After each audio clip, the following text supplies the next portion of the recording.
আচ্ছা দেখো, আমরা বোর্ডে যে অঙ্কটা দেখছি এটা একটা ফাংশনের অঙ্ক। হ্যাঁ, আমাদের সেট এবং ফাংশন মিলে আমাদের একটা সৃজনশীল হয়, মানে সেটের কিছু অংশ ফাংশনের কিছু অংশ দুই একটা অঙ্ক যুক্ত করা থাকে। তো এই যে অঙ্কটা আমরা দেখতে পাচ্ছি এ পরেটা মানে কোন মানের জন্য, কে এর কোন মানের জন্য, এই অঙ্কটা সাধারণত আমাদের বেশিরভাগ ক নাম্বারে আসে, অথবা খ নাম্বারও দিতে পারে, ক নাম্বারে বেশি আসার সম্ভাবনা বেশি। তাহলে ফাংশন সংক্রান্ত দেওয়া আছে কি F Y is equal to function of Y is equal to Y three plus K Y square minus four Y minus eight হয়, তবে কে এর কোন মানের জন্য, কে এর একটা, এখানে কে এর কোনো মান নাই, আমাদেরকে বাইর করে দেখাইতে হবে। কে এর একটা নির্দিষ্ট কোনো মান ধরলে সেই মানটার জন্য কি হবে, F minus two is equal to কি হবে, জিরো হবে। ফাংশন অফ মাইনাস টুর মান কত হবে, জিরো হবে। তাহলে এটা যদি আমরা সমাধান করতে যাই, খেয়াল করো আমাদের ফাংশন, দেখো ফাংশন অফ ওয়াই এর মান এটা। এখন এরা বলতেছে ফাংশন অফ যখন ওয়াই এর পরিবর্তে মাইনাস টু ধরবো তখন ফাংশনের মানটা জিরো হবে। কি হবে, জিরো হবে। বোঝা গেছে?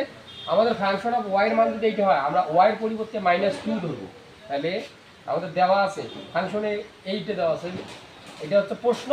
আমরা লিখবো যে ফাংশন ওয়াই সমান ওয়াই থ্রি প্লাস কে Y square minus four Y minus eight, এটা হচ্ছে ফাংশন ওয়াই এর মান। তাহলে এইবার আমরা লিখবো অতএব ফাংশন অফ মাইনাস টু। কেন, এই যে এরা ধরতে বলছে আমাদেরকে যেখানে ওয়াই আছে সেখানে মাইনাস টু বসাবো, তাহলে ওয়াই এর পরিবর্তে মাইনাস টু, দেখি আমরা মাইনাস টু বসে এটার মান জিরো আনা যায় কিনা। তাহলে কত হয়, যেহেতু কে এর আমরা মান নির্ণয় করবো, কে এর কোনো নির্দিষ্ট মান থাকতে পারে, তাহলে মাইনাস টু এর উপর কিউ প্লাস কে মাইনাস টু, যেখানে যেখানে ওয়াই আছে সেখানে সেখানে মাইনাস টু বসবে, মাইনাস ফোর মাইনাস টু। কেন, ওয়াই এর মান মাইনাস টু, এইট। বোঝা গেছে? আমরা কি করলাম, মাইনাস টু বসাইলাম।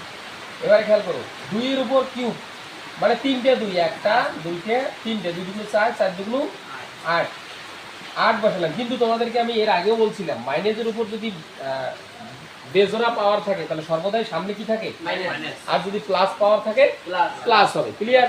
তাহলে যেহেতু মাইনাসের উপর বেজোড়া পাওয়ার আছে তাহলে সামনে একটা মাইনাস থাকবে। আচ্ছা, প্লাস। এখন দেখো দুইয়ের উপর স্কোয়ার যদি করি, দুই দুগুলো চার কে, আর স্কোয়ারের উপরে মাইনাসের উপরে কি আছে, জোড়া পাওয়ার, তাহলে মাইনাসটা কি হবে, প্লাস।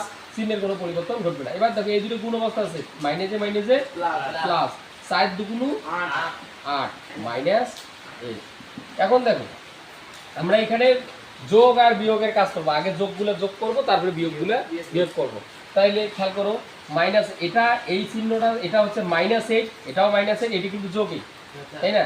তাইলে ফোর কে, আমি ফোর কেটা প্রথমে লিখলাম, তারপরে লিখলাম প্লাস এইট আর মাইনাস এইট আর মাইনাস এইট, দুই মাইনাসের এক মাইনাস, আট আট ষোলো, আট আট কত হয়, ষোলো। বুঝা যায়? আমরা কি করলাম, যোগটা আগে লিখলাম, আর এটাও যেহেতু বিয়োগ এটাও যেহেতু বিয়োগ, দুই বিয়োগের এক বিয়োগ, আট আর আট ষোলো।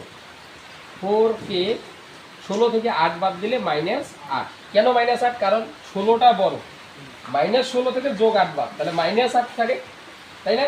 এই দেখো এইচ এর মান 0 হবে কখন, কে এর মান আমরা জানি না, কে এর মান আমরা জানি না। তা আমাদের কে এর মানটা বের করতে হবে, কত ধরলে 0 হবে। কে এর নির্দিষ্ট একটা নিশ্চয়ই মান আছে, 1 2 বা 3 বা 5 যে কোনো একটা সংখ্যা বাইরে হবে। এইবার দেখো শর্ত মতে এই এইটা সমান, তাহলে f মাইনাস টুর মান কত, এইটা না? আমরা f মাইনাস টু সমান সমান কিন্তু এইটা পেলাম, এটা পেলাম না?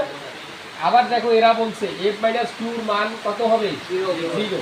তাহলে শর্ত মতে f minus two is equal to zero, বা f মাইনাস যে টু আছে, f মাইনাস টু মান কত, four K minus eight equal to zero. এইটার মান হচ্ছে ফোর কে মাইনাস এইট, বা four K is equal to eight, ওই পাশে গেল, ওই পাশে মাইনাস দিচ্ছে, ওই পাশে গিয়ে কি হবে, প্লাস হবে, বা কে ইজ ইকুয়াল টু এইট ভাগ সাইড, বা কে সমান সমান কত, 2। তাহলে কে এর কোন মানের জন্য, 2 এর জন্য।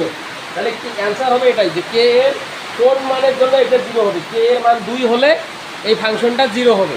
ঠিক আছে?